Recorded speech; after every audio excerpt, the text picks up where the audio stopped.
Bismillahirrahmanirrahim. Assalamualaikum warahmatullahi wabarakatuh. Selamat pagi anak-anak. Tema lanjutan dari pagi hari ini adalah teori-teori hukum Islam di Indonesia. Silakan nanti disimak dan dibaca. Teori yang pertama adalah teori kredo atau syahadat. Ini adalah kelanjutan dari prinsip tauhid dalam filsafat hukum Islam atau prinsip keesaan, ya.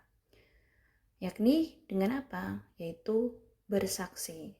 Ya, kita ketahui sekarang rukun Islam yang pertama adalah syahadat. Ya. Orang yang telah bersyahadat, ya, berimplikasi adalah keharusan, ya, berarti kewajiban, ya, untuk taat dan patuh terhadap apa yang telah diperintahkan oleh Allah Subhanahu wa taala. Dikenal dengan hukum taklifi, yaitu ada wajib, kemudian ada sunnah, makruh, haram, dan mubah. Itu adalah hukum taklifi atau hukum yang dibebankan kepada para mukallaf untuk melaksanakan apa yang diperintahkan oleh Allah untuk dilaksanakan ataupun ditinggalkan, seperti melaksanakan sholat dan juga tidak melaksanakan perzinahan contohnya. Dan yang dicontohkan Rasul terdapat dalam Al-Quran maupun sunnahnya. Ya. Sunnah berarti dari perkataan, perbuatan, ataupun ketetapan Nabi. Nah, kemudian apa hubungannya nih teori syahadat dengan hukum Islam? Bahwa pada agama Islam itu terdapat norma-norma yang mengatur dari segala aspek kehidupan sosial dan seperangkatnya. Nah, termasuk di dalamnya itu ada norma hukum. Jadi dalam agama Islam yang diatur adalah dari kepribadian secara pribadi atau personal setiap mukallaf, namun juga ada norma yang lain atau seperti beretika atau akhlak, ya. Dan lanjutannya adalah syariat, yaitu adalah norma hukum, ya, tentang seperangkat aturan yang berlaku bagi mukallaf dan ada ukubat atau sanksi bagi yang melanggarnya. Sehingga dalam hal ini penerimaan Islam, ya, sebagai agama itu juga termasuk di dalamnya penerimaan terhadap hukum Islam. Orang yang memeluk agama Islam bersyahadat, nah di dalamnya itu berimplikasi dia juga harus melaksanakan hukum Islam. Jadi ini melekat, ya, keduanya, ya, beragama Islam dan juga melaksanakan hukum Islam. Begitu. Oke, ini lanjutannya. Jadi slide ketiga. Lanjutan teori kredo.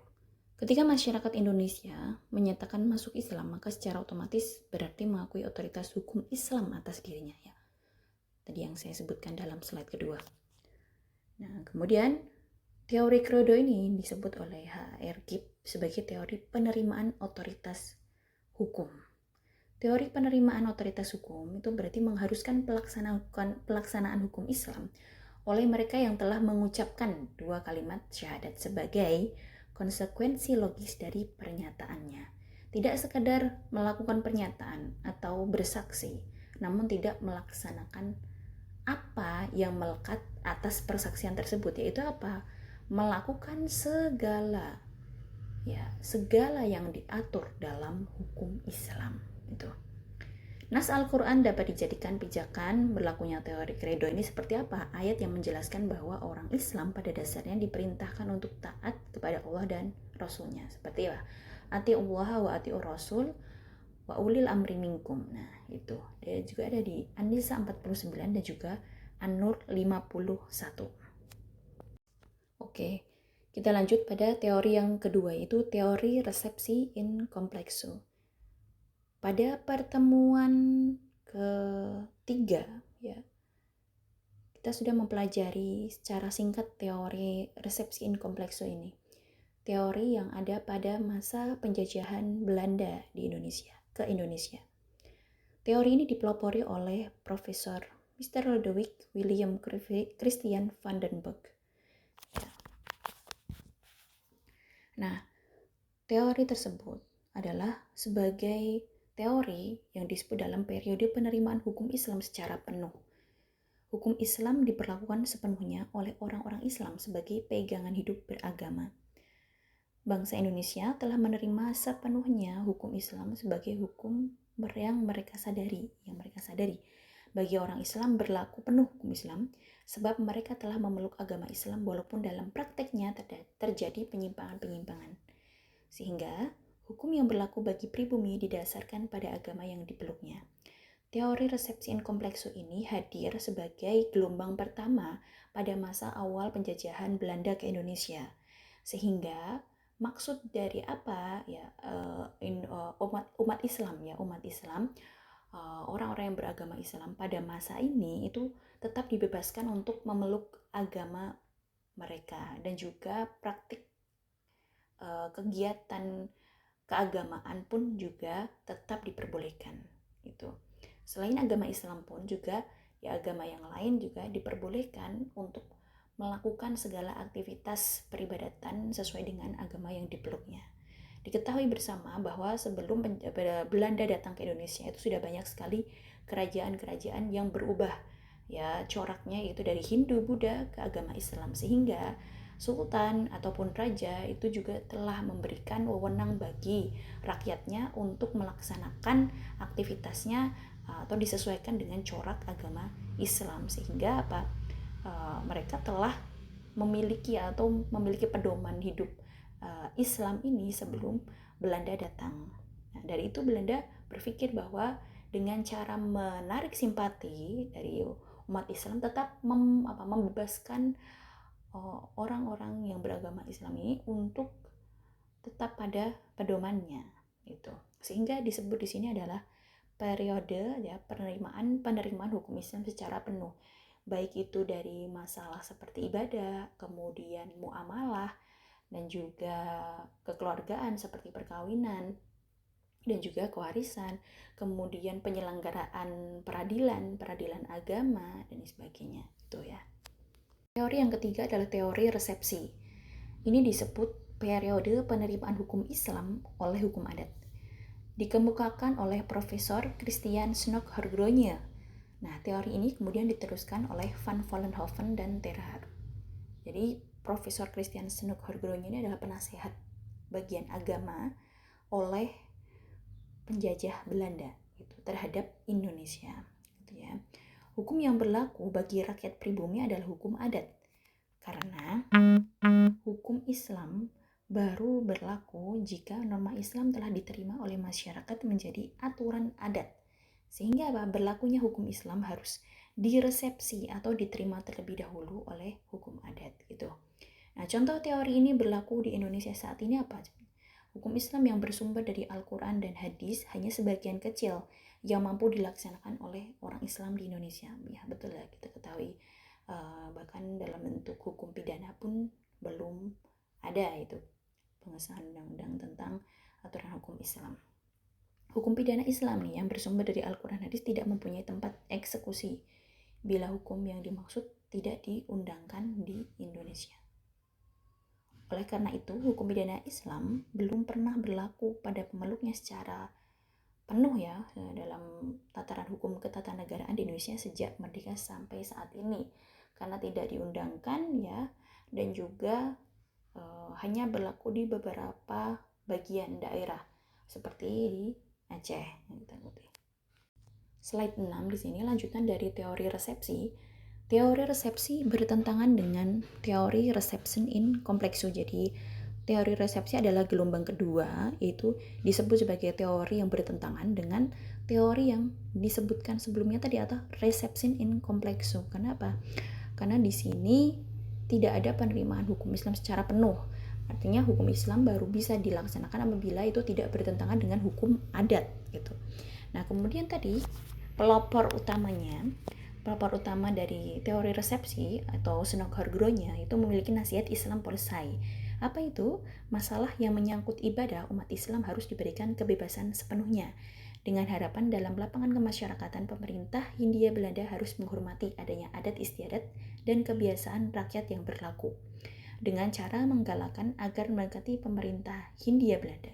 Sedangkan dalam lapangan ketatanegaraan, pemerintah Hindia Belanda tidak boleh memberikan kesempatan dan harus mencegah hal-hal yang bisa membantu adanya gerakan pan-Islamisme. Jadi untuk masalah ibadah ya seperti sholat, kemudian berpuasa, zakat dan sebagainya itu masih diberikan kewenangan penuh, otoritas penuh bagi mereka umat Islam untuk melaksanakannya. Tetapi dalam ketatanegaraan yang itu berlaku seperti adanya keterlibatan peradilan agama, peradilan negeri, kemudian kitab undang-undang dan sebagainya, itu umat Islam tidak diberikan kesempatan sekalipun. Karena apa? Karena ini demi menurut mereka untuk bisa menggalakkan adanya kepatuhan bagi rakyat Indonesia, masyarakat Indonesia terhadap pemerintah Belanda, dan juga mencegah yang namanya pan-islamisme gitu. Teori yang keempat adalah teori resepsi exit. Seluruh peraturan perundang-undangan pemerintah Hindia Belanda yang berdasarkan teori resepsi harus exit. Nah, exit itu kan artinya keluar ya, karena bertentangan dengan Al-Quran dan Sunnah Rasul. Nah, ini dipelopori oleh salah satu tokoh Indonesia, yaitu Profesor Hazairin, juga menyebut dalam teori ini sebagai teori iblis, ya tadi karena tidak sesuai dengan Al-Quran dan Sunnah atau bertentangan dengan sumber hukum Islam, yang dimana itu menjadi pedoman dianut oleh umat Islam sendiri di Indonesia. Hazairin menyatakan bahwa setelah Indonesia merdeka, hendaknya Muslim Indonesia menaati hukum Islam, karena hukum itulah yang merupakan ketentuan dari Allah dan Rasulnya, bukan karena ajaran hukum itu telah diterima oleh hukum adat. Jadi pentaatan dari rakyat Indonesia setelah merdeka terhadap hukum Islam itu harus diubah mindsetnya, ya, mengetahui bahwa hukum Islam ini ditaati karena itulah ketentuan dari Allah dan Rasul, bukan karena hukum Islam itu telah diterima oleh hukum adat terlebih dahulu gitu. Karena kalau melihat dari pemahaman yang kedua, bahwa hukum Islam itu diterima oleh hukum adat sehingga umat Islam di Indonesia menaatinya, maka sama saja itu mempercayai adanya teori iblis atau teori resepsi. Teori yang keempat adalah teori resepsi exit. Seluruh peraturan perundang-undangan pemerintah Hindia Belanda yang berdasarkan teori resepsi harus exit. Nah, exit itu kan artinya keluar ya, karena bertentangan dengan Al-Quran dan Sunnah Rasul. Nah, ini dipelopori oleh salah satu tokoh Indonesia, yaitu Profesor Hazairin, juga menyebut dalam teori ini sebagai teori iblis, ya tadi karena tidak sesuai dengan Al-Quran dan Sunnah atau bertentangan dengan sumber hukum Islam, yang dimana itu menjadi pedoman dianut oleh umat Islam sendiri di Indonesia. Hazairin menyatakan bahwa setelah Indonesia merdeka, hendaknya Muslim Indonesia menaati hukum Islam, karena hukum itulah yang merupakan ketentuan dari Allah dan Rasulnya, bukan karena ajaran hukum itu telah diterima oleh hukum adat. Jadi pentaatan dari rakyat Indonesia setelah merdeka terhadap hukum Islam itu harus diubah mindsetnya, ya, mengetahui bahwa hukum Islam ini ditaati karena itulah ketentuan dari Allah dan Rasul, bukan karena hukum Islam itu telah diterima oleh hukum adat terlebih dahulu gitu. Karena kalau melihat dari pemahaman yang kedua, bahwa hukum Islam itu diterima oleh hukum adat sehingga umat Islam di Indonesia menaatinya, maka sama saja itu mempercayai adanya teori iblis atau teori resepsi. Teori selanjutnya adalah, ini teori yang kelima ya, teori resepsi a contrario. Nah, ini dikemukakan oleh Sayuti Talib, yang merupakan pengembangan dari teori resepsi exit Profesor Hazairin. Jadi teori ini berkembang saat atau setelah kemerdekaan. Tuh. Jadi Sayuti Talib ini kan merupakan dari murid Profesor Hazairin, jadi meneruskan teori exit. Nah, Sayuti Talib mengemukakan teori resepsi a contrario. Apa itu? Hukum adat baru berlaku kalau tidak bertentangan dengan hukum Islam. Teori ini melihat kedudukan hukum Islam. Jadi hukum Islamlah yang didahulukan sebagai hukum yang berlaku. Itu teori ini kebalikan dari teori resepsi, di mana hukum adat didahulukan dari hukum Islam. Tetapi teori resepsi a contrario ini berbeda dengan teori reception in complexo, gitu ya. Lanjutan dari teori resepsi a contrario, Sayuti Talib berpendapat bahwa 1. Bagi orang Islam berlaku hukum Islam. 2. Hal tersebut sesuai dengan keyakinan dan keinginan serta cita-cita hukum, cita-cita batin dan moralnya. Ketiga, hukum adat berlaku bagi orang Islam kalau tidak bertentangan dengan agama Islam dan hukum Islam. Jadi, hukum adat masih tetap ada, melekat ya dalam kehidupan masyarakat Indonesia. Terlebih lagi di sini maksudnya adalah hidup bersama-sama dengan hukum Islam yang telah dilakukan atau dipraktikkan oleh umat Islam itu sendiri. Namun itu tidak didahulukan. Jadi itu hukum adat tidak akan dipraktikkan jika bertentangan dengan hukum Islam itu sendiri. Sehingga kita ketahui ada namanya hukum adat, yaitu yang sesuai dengan syariat ya, atau urf sahih, dan juga ada adat yang tidak sesuai dengan syariat sehingga harus ditinggalkan, urf fasid. Teori selanjutnya adalah teori Recoin. Apa itu? Receptio Contextual Interpretatio. Nah, itu. Ini lanjutannya. Jadi sudah sejak lama kemerdekaan ya. Jadi diungkap oleh salah satu pakar hukum, ahli hukum dari Universitas Airlangga. Teori Recoin adalah sebuah interpretasi secara kontekstual, bukan tekstual ya. Secara kontekstual terhadap teks ayat-ayat Al-Quran. Menurutnya, menurut Afdal, seorang pakar hukum dari UNER itu, teori ini ada sebagai lanjutan dari teori-teori sebelumnya yang telah memberikan landasan berlakunya hukum Islam di Indonesia. Ada teori resepsi in complexo, resepsi, kemudian teori resepsi exit, teori resepsi a contrario, dan sebagainya. Kemudian hadirlah ini sebagai bentuk teori dalam pembaharuan hukum oleh pakar hukum dari Universitas Airlangga. Nah, lahirnya teori ini didasarkan dari hasil penelitiannya menunjukkan bahwa 88,18% perkara waris diputuskan di pengadilan negeri berdasarkan hukum adat. Kecenderungan masyarakat Islam memilih penerapan hukum adat daripada hukum waris Islam. Oleh karena hukum waris Islam dengan menerapkan penafsiran tekstual ternyata secara empiris dirasakan ketidakadilan. Nah, yang diambil ini adalah contoh waris. Kenapa? Kalau melihat secara tekstual dalam nas ayat Al-Quran, itu ada beberapa yang dimungkinkan tidak sesuai dengan cita-cita sosial atau keadilan. Nah, ini makanya timbullah ini dirasakan ada ketidakadilan. Contohnya, yang dirasakan ketidakadilan adalah ketika 2:1, laki-laki mendapatkan 2 bagian, perempuan mendapatkan 1 bagian. Nah, kemudian ketika diterapkan di masyarakat ternyata itu menimbulkan ketidakadilan karena dari keterlibatan dari beberapa kasus ya dan peristiwa ya, jadi tidak bisa ditafsirkan secara global gitu. Teori yang ketujuh adalah teori eksistensi, sebuah teori yang menerangkan tentang adanya hukum Islam dalam hukum nasional di Indonesia. Bentuk hukum Islam dalam hukum nasional adalah: pertama, hukum Islam sebagai bagian integral dari hukum nasional. Kemandirian hukum Islam diakui berkekuatan hukum nasional atau sebagai hukum nasional. Norma hukum Islam berfungsi sebagai penyaring bahan-bahan hukum nasional Indonesia. Dan juga yang keempat adalah hukum Islam sebagai bahan utama dan unsur utama hukum nasional Indonesia. Menurut Ikhtianto S.A., teori eksistensi ini merupakan kelanjutan dari teori resepsi exit dan juga teori resepsi al contrario.